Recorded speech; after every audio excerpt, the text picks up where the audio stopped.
And we want to say once again, welcome back and good morning to those joining us.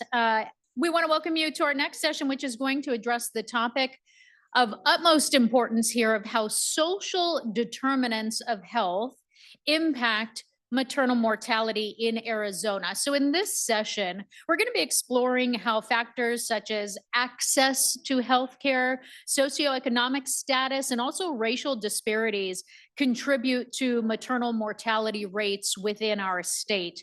And we're also going to be discussing, and potentially most importantly, strategies for addressing these determinants to improve mental health outcomes and hopefully reduce mortality, and particularly within our most vulnerable communities. Once again, we do have some disclosures for you. If you would briefly read them, they're up on the screen. And we are fortunate to welcome a new panel of experts in maternal health who are each going to share their insights on these critical issues from their perspectives in both the state of maternal mortality review programs and also the maternal health innovation programs. And following their presentations, we're going to have an opportunity to ask a few questions. I know it's a little scary to speak up, but again, remember, you can write down questions as you see them. And if you want to pass them on to a more vocal friend, if that makes you feel comfortable, or you can even pass a card up here and I'd be happy to pose the question for you. So I'd like to introduce two of our speakers, and they're gonna go back to back here. So first is Aubrey Perez. She's a public health professional and maternal health program manager at the Arizona Department of Health Services. So Aubrey plays a vital role in coordinating Arizona's Maternal Mortality Review Committee, working with a multidisciplinary team to review cases of maternal mortality and develop prevention recommendations that are aimed at improving outcomes for mothers and families of Arizona. And after Aubrey, we're also going to hear from Lynn Lane, who is an enrolled member of the Dinah Nation and Tribal Maternal Health Innovation Program Manager at the Arizona Department of Health Services as well.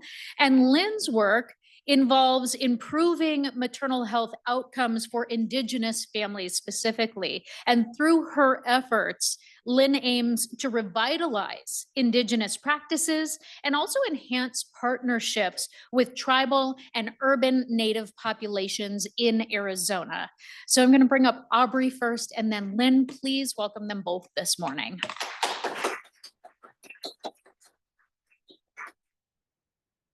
Thank you all. So we'll just go ahead and jump right in. You can go ahead and skip a couple of slides. You'll have access to the slide deck, so I won't read through all of the text on there. But here is what we hope to cover today, and we'll go ahead and jump in. So first, we're going to give an overview about the Maternal Mortality Review Program, so you have a little bit of background going into the data that I'll be sharing. Okay, so maternal health outcomes occur on a spectrum. The most common scenario is uncomplicated pregnancies, and the less common, yes, that's better, okay. The less common but more concerning scenarios are those that result in severe injury or death. So the Maternal Mortality Review Committee, or MMRC, again, is made up of both clinical and non-clinical professionals, and we gather monthly to review cases of maternal death in order to identify contributing factors and produce recommendations for prevention. So the program is funded by CDC's Erase grant through September of 2029. And although the data I'll be sharing today is from our report looking at 2018 to 2019 deaths, the committee is beginning to review deaths that occurred in 2022, and our team is working on a 5-year analysis that we hope to release in March.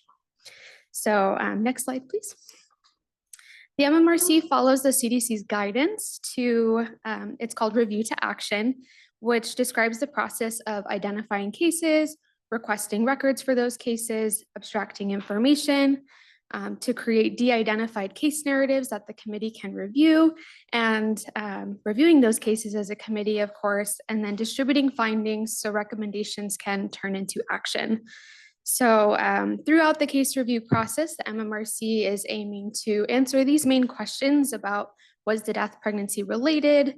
what was the underlying cause of the death, what are the contributing factors to the death, was the death preventable, and again, what recommendations can we make for change? Next slide, please. So the MMRC looks at a wide range of contributing factors that can increase an individual's risk of maternal mortality. First, maternal health outcomes are shaped by social determinants of health. So things like housing, food access, transportation, living and working conditions, socioeconomic status, education, and geographic location. Beyond that, factors fall into different domains. So patient and family level, such as biological and behavioral factors, providers and healthcare facilities, like access to and the quality of healthcare services, systems of care, like health insurance coverage and availability of public services, community level, such as outreach efforts and supportive programs. So the data I'll be sharing today highlights that social determinants of health impact these populations and reveal disparities that disproportionately affect marginalized communities. Next slide, please.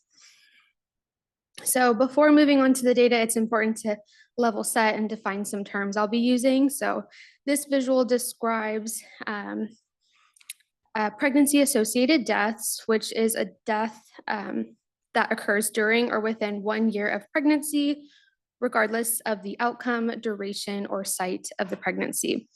In other words, they're all associated by time because they all occurred within that year of pregnancy before they passed. So the pink leaves on the tree represent pregnancy-related deaths, or those that occur as a result of a pregnancy complication, a chain of events initiated by pregnancy, or the aggravation of an unrelated condition by the physiologic effects of pregnancy. The blue leaves on the tree represent pregnancy-associated but not related deaths, meaning the cause of their death was not related to the pregnancy. Next slide. Before going into the data, of course, it's important to acknowledge that this data represents the loss of loved ones and vital community members in Arizona between 2018 to 2019. So we honor these lives and those left behind by shedding light on the maternal mortality crisis and emphasizing what can be done to prevent these tragic outcomes. Next slide. The Arizona MMRC reviewed 149 maternal deaths that occurred between 2018 to 2019. About 1/3 were determined to be pregnancy related, and about a half determined to be pregnancy associated but not related. And if you click again, we can look at a heat map that highlights the pregnancy associated mortality ratio was highest in northern and western regions of the state. Because we're looking at this 2-year data set with relatively small numbers when it comes to reporting, we aren't able to look at it at county level. So we show it by region, or on the next slide, we can show it by maternal residence into categories of urban, rural, or unknown. The categories are defined here by Arizona Vital Statistics. So here we're comparing the percent of live births in purple in urban and rural areas to the percent of deaths in orange that occurred in the same age group during that time period. And we compared these data sources to show how some populations are disproportionately represented in MMRC data. Like we see here, where 17% of the deaths occurred to rural residents, despite accounting for 11% of the live births. And in the corner there, we can also see it broken down by a ratio. So why are we seeing this disparity?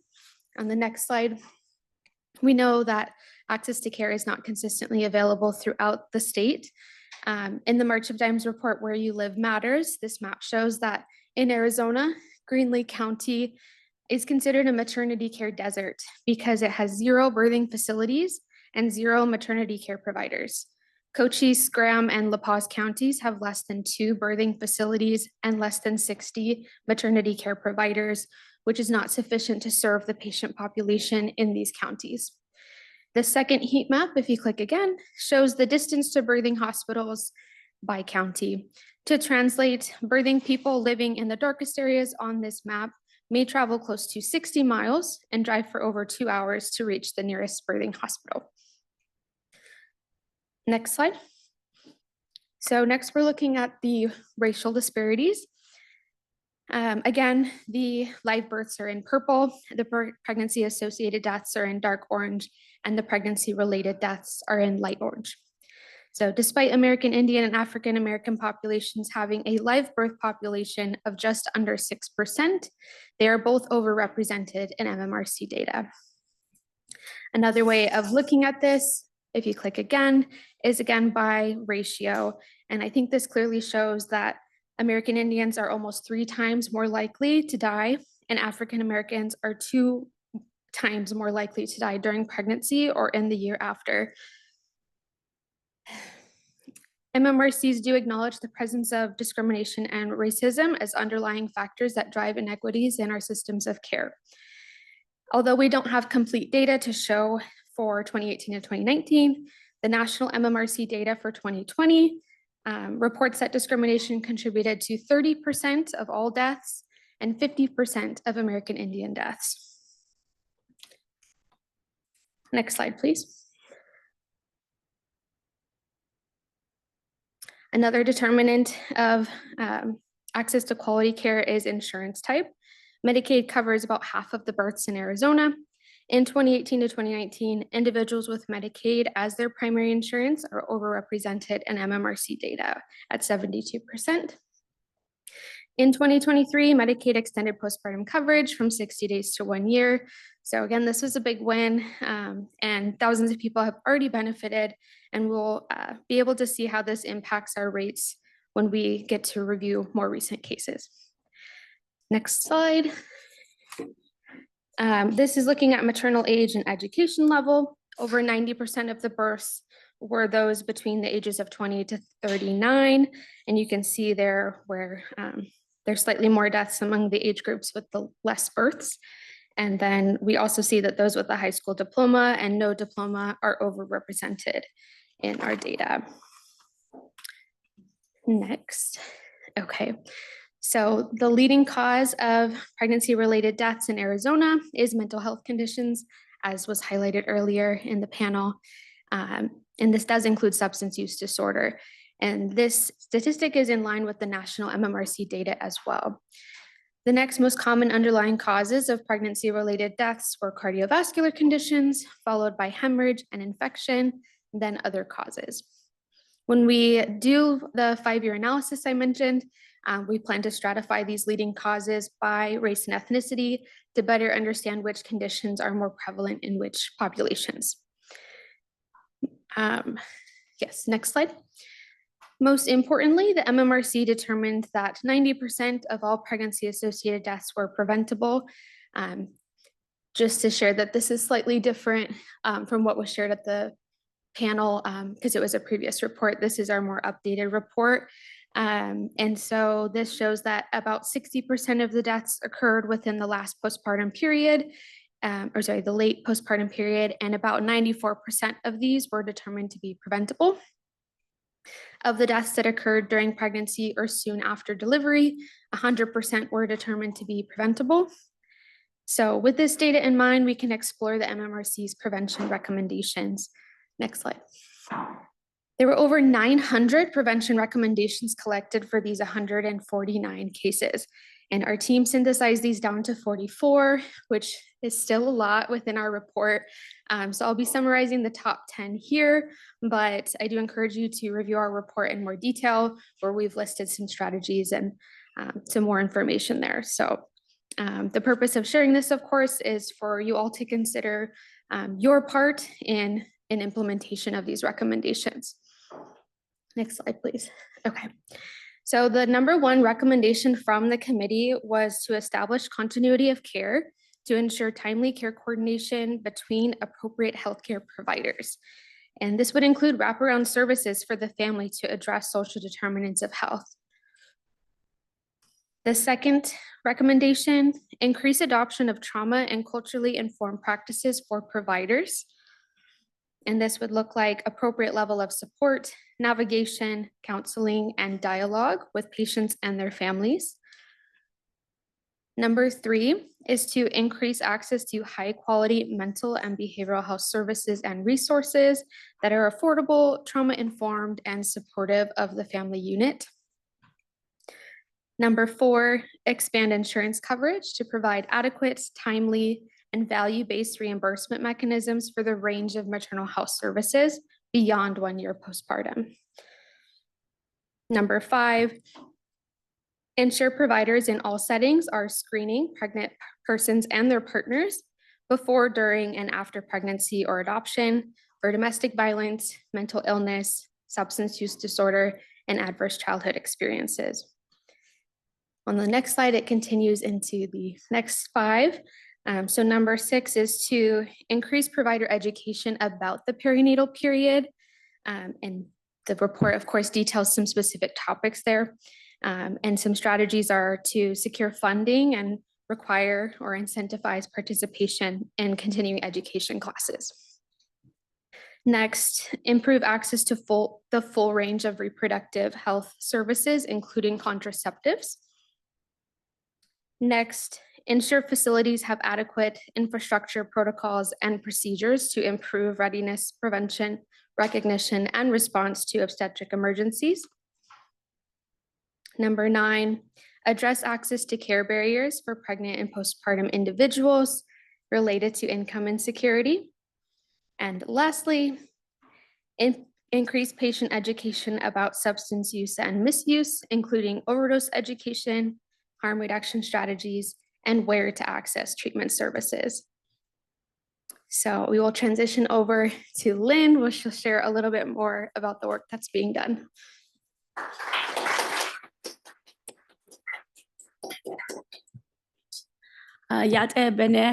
شقد زلت أكي أني نشلف ببتواني باشش تشين سرس كجين داش تشي كنت تشيني داش نلا أكت دنيا سانشله. Good morning, everybody. It's just customary for me to introduce myself in my native tongue, to acknowledge my ancestors, greet my relatives, far and near. My name is Lynn Lane. I am the Tribal Maternal Health Innovation Program Manager with Arizona Department of Health Services. And I live here in the Valley. However, I am born and raised on the Navajo Reservation. So, the work that we're doing here, specific to the tribal portions, is very near and dear to my heart. I have to say that I work alongside Heidi Christensen, who is my colleague and was not able to make it today, so I'll be covering her slides.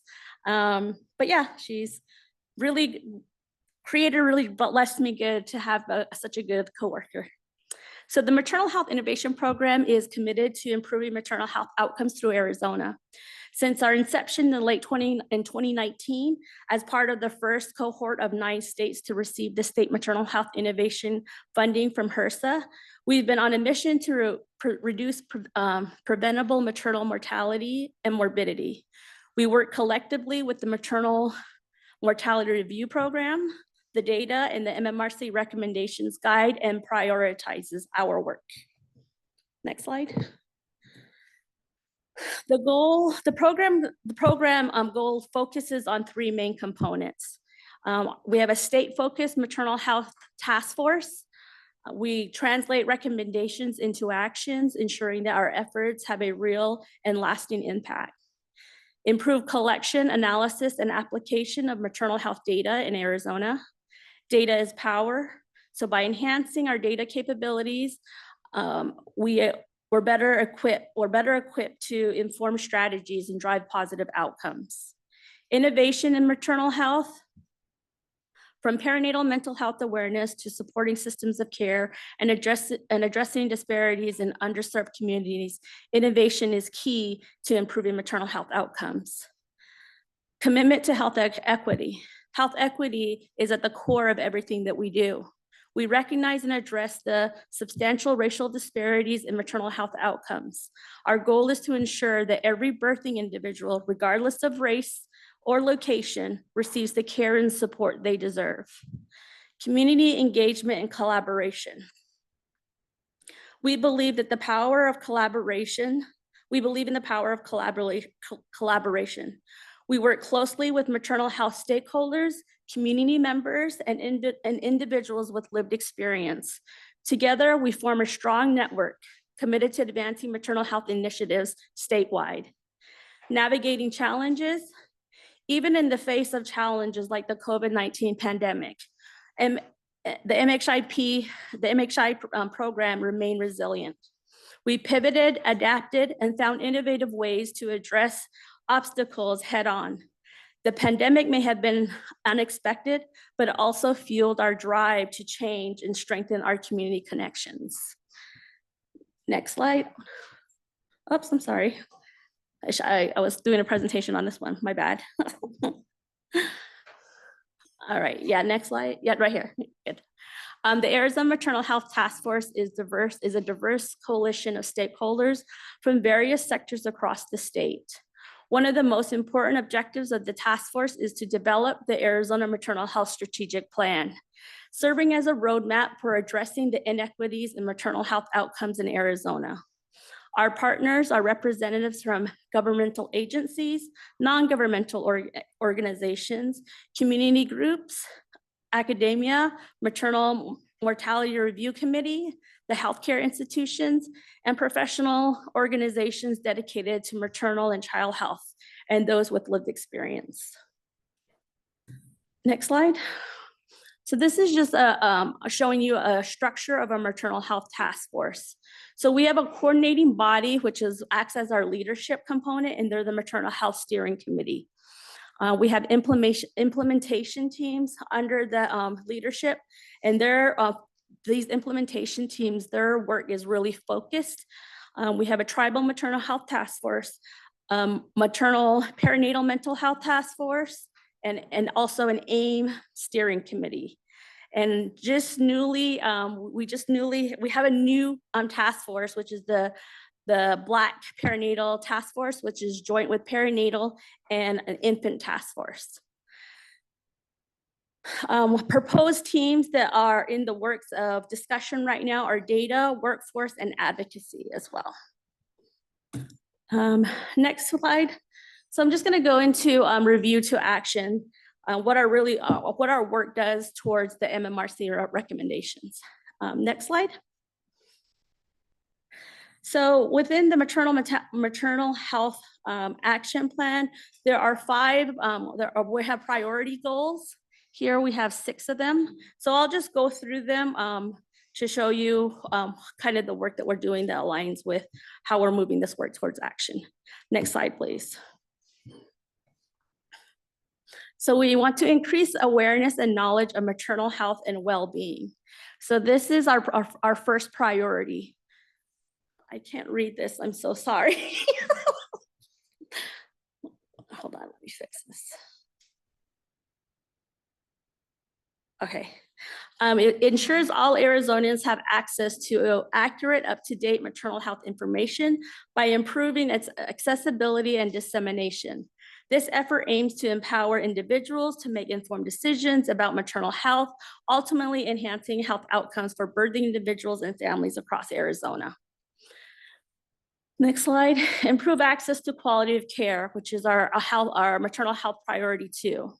This increases access to comprehensive and equitable maternal health care, especially in underserved communities, empowering pregnant and postpartum individuals to receive the support they need, collaborate with healthcare providers and community organizations to ensure that everyone has the opportunity for optimal maternal health outcomes. Maternal health priority number 3, support workforce and workforce capacity. Increase the capacity and competency of Arizona's maternal health workforce to ensure all providers can deliver high quality, equitable care. Strengthen provider coordination and integration of sorry, I can't say that word, services to improve outcomes for pregnant and postpartum individuals across diverse communities. Improve collection, analysis, and application of maternal health data. Enhancing maternal health data, collection, analysis, and application through best practice models, family interviews, protocols, data sovereignty principles, and accessible and transparent data dashboards, reports, and other data products. Support systems of care. strengthen and enhance maternal health systems by fostering partnerships, providing technical assistance, and implementing quality improvement initiatives, promote respectful, equitable, and supportive care, especially in rural and underserved areas, and leverage state and federal resources to sustain and expand these efforts, ultimately improving outcomes for all the birthing individuals. Foster respectful community collaborations. We promote equitable-based collaborations with community partners to improve maternal health outcomes. By working together, we aim to create a supportive network and address the diverse needs of all individuals, ensuring that every community member has access to quality maternal health care.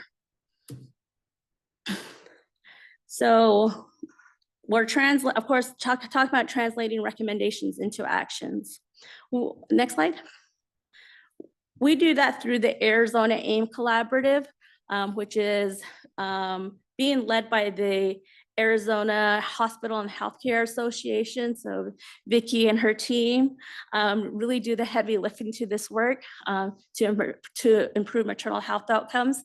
And it really is just a quality improvement initiative with our birthing delivery facilities.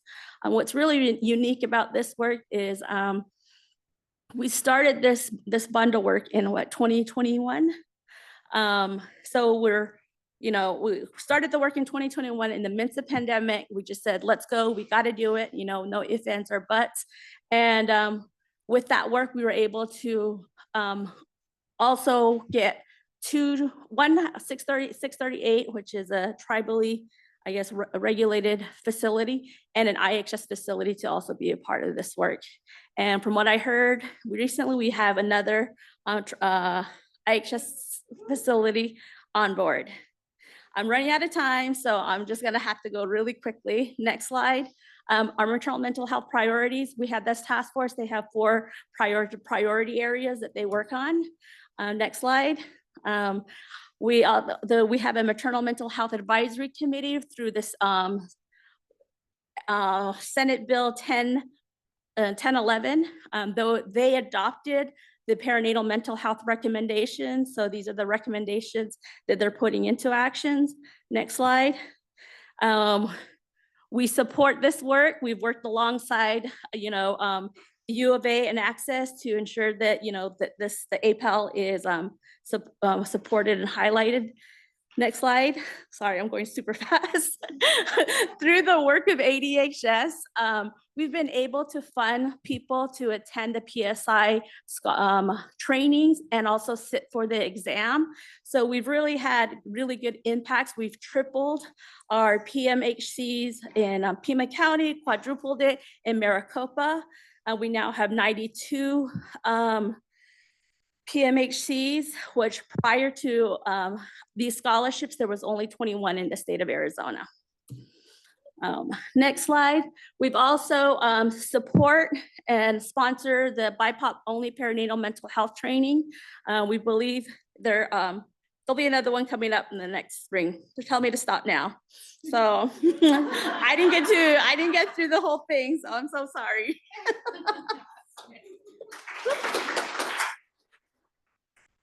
So Aubrey and Lynn, I'm going to invite you both, if you wouldn't mind, before you sit, Lynn, to have a seat over there just so our audience can see both of you.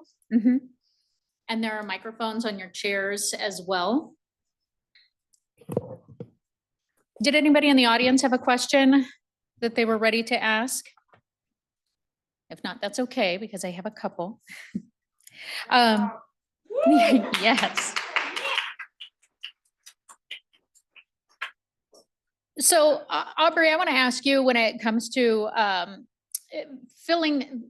giving access and improving access to our more rural indigenous communities, what would you say is the priority? Is it closing the healthcare desert and moving some of those services, or building the workforce of, say, traveling providers to meet them where they are? What would you say is the bigger priority?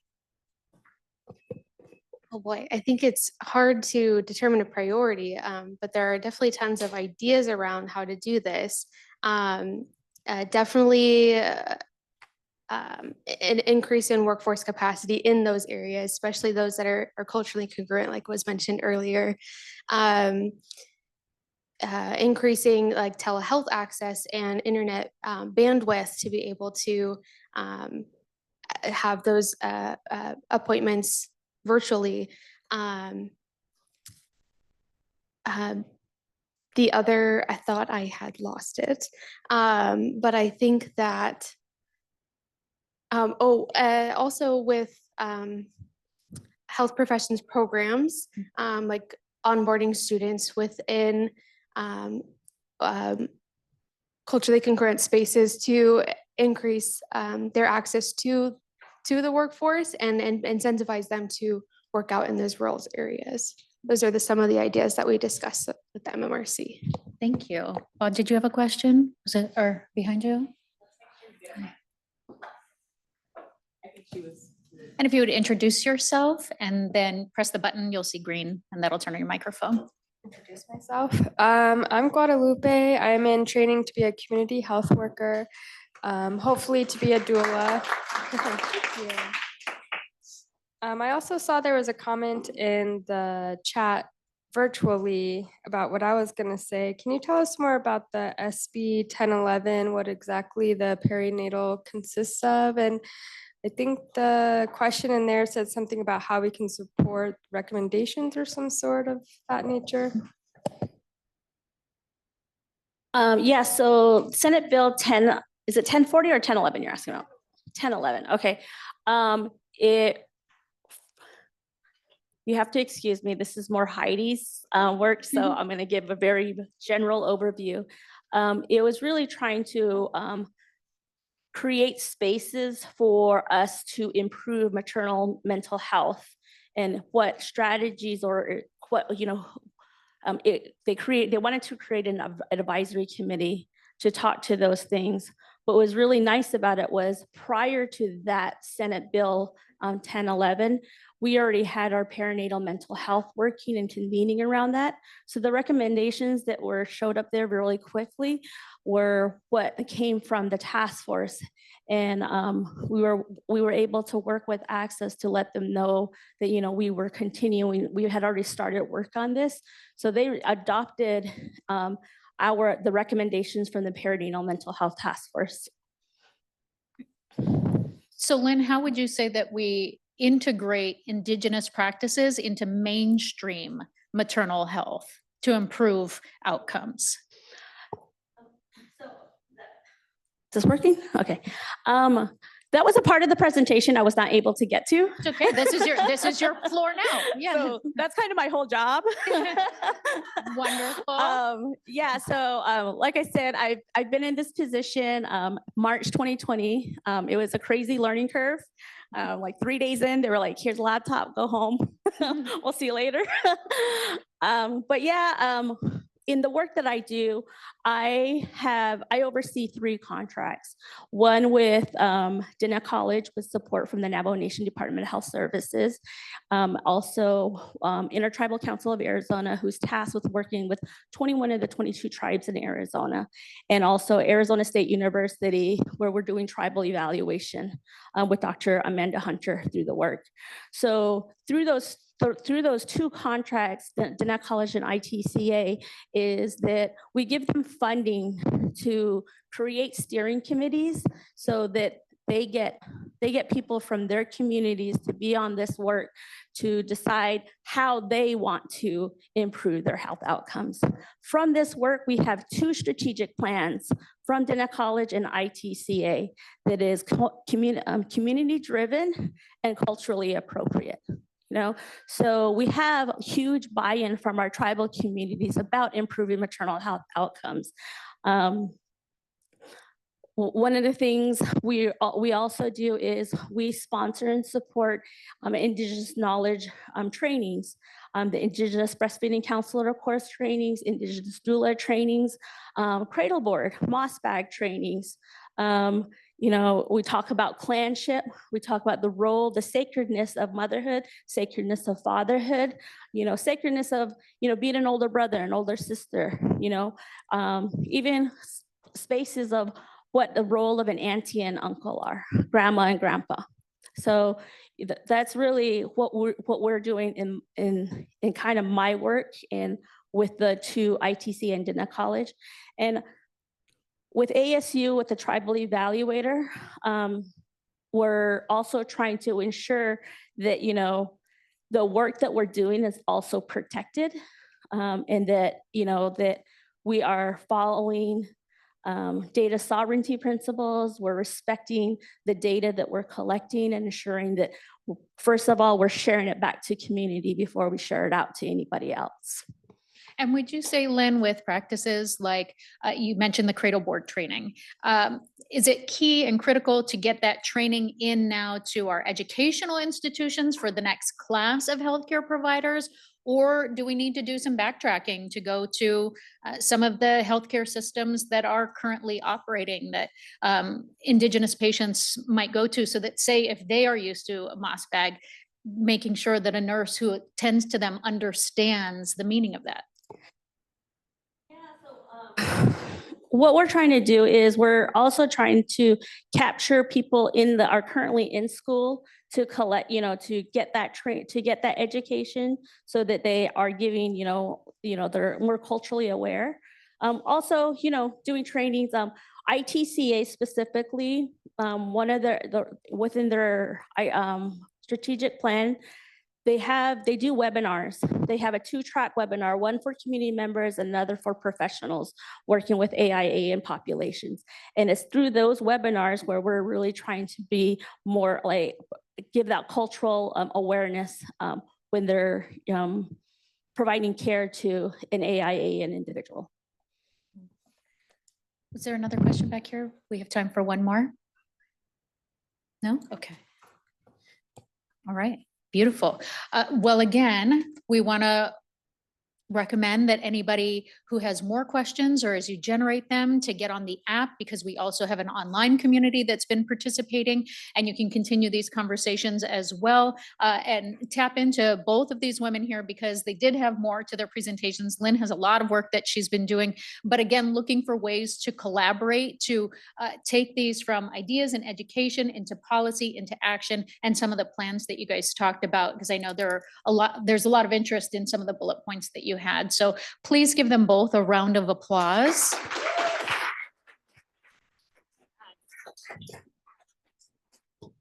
And so we are going to take another short break. Now we do invite you to visit the sponsor booth if you are here in person. That's up in the front lobby. You can also hop on the app, whether you are watching virtually or whether you're here, and keep those conversations going. As we mentioned, we also have some wonderful prizes that are available. There's a photo contest, there's a leaderboard challenge, and then we have an actual raffle table for folks who are here in person, so that you can get in on that as well. We will join back together at 11:50 for our keynote address. So you've got about 10 minutes once again, and that's going to be how policy impacts maternal health in Indigenous communities with Dr. John Molina. So we will see you at 11:50. Thank you all so much.